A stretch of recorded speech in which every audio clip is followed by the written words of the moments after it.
All right, the president indicating today that he wants to send more troops to Syria, another 250. Lieutenant Colonel Tony Shaffer on what that means, former U.S. Army intelligence. I've heard some retired generals and the like, Colonel, saying, too little too late, it's not going to change the equation. What do you think? Well, too little too late. I agree with you on that, Neil.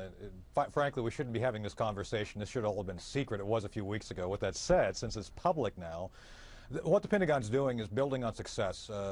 Let's remember there's been some changes of personality. General Dempsey left. General Dunford came in as chairman of the Joint Chiefs. General Votel replaced General Austin as Central Command. So I think what you're seeing here are more aggressive moves, and some of these moves that have been tried are actually paying off.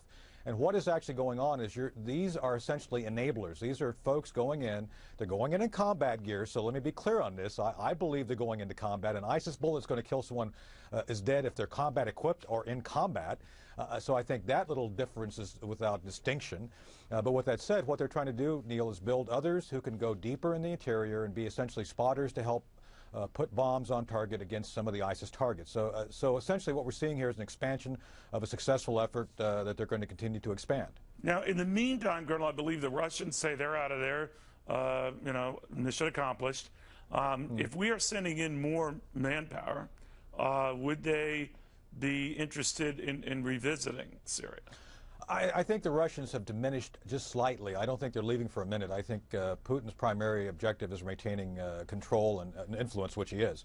With that said, look, Neil, I've been told by senior Pentagon officials they're very confident that we'll be moving forward with the offensive in Mosul soon, that much of ISIS activities are being diminished greatly by the fact we're attacking them constantly during the day and night.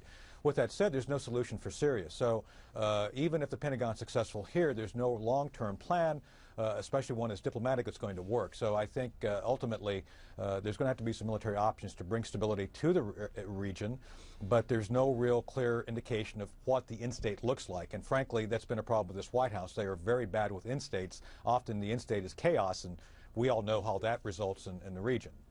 Having said that, though, Colonel, were you intrigued by Charles Koch's comments on ABC talking about the remaining Republican presidential candidates, particularly when it comes to Mideast policy and dealing with terrorists, what have you, too simplistic, too idiotic? He's right. And so I'm wondering and there's a big Republican backer who says he could be backing Hillary Clinton, but that he's disappointed in the responses of the major Republican candidates.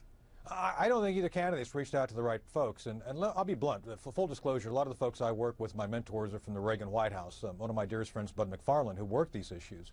I don't see the candidates reaching out to those officials who actually lived a great deal of this, and frankly successfully. I mean, we made some better decisions, I think, during the Reagan years than we have since then. So I don't see a lot of that right now, and frankly, you need people who are experienced, and more importantly, Neil, look at who, there's a saying, basically stick with the winners.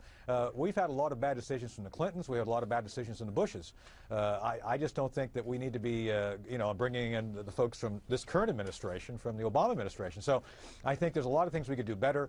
We need to, I think, bring in the right folks. I don't think either campaign has really internalized the best folks possible to advise them. And I don't see folks in Hillary's campaign all that much better, honestly.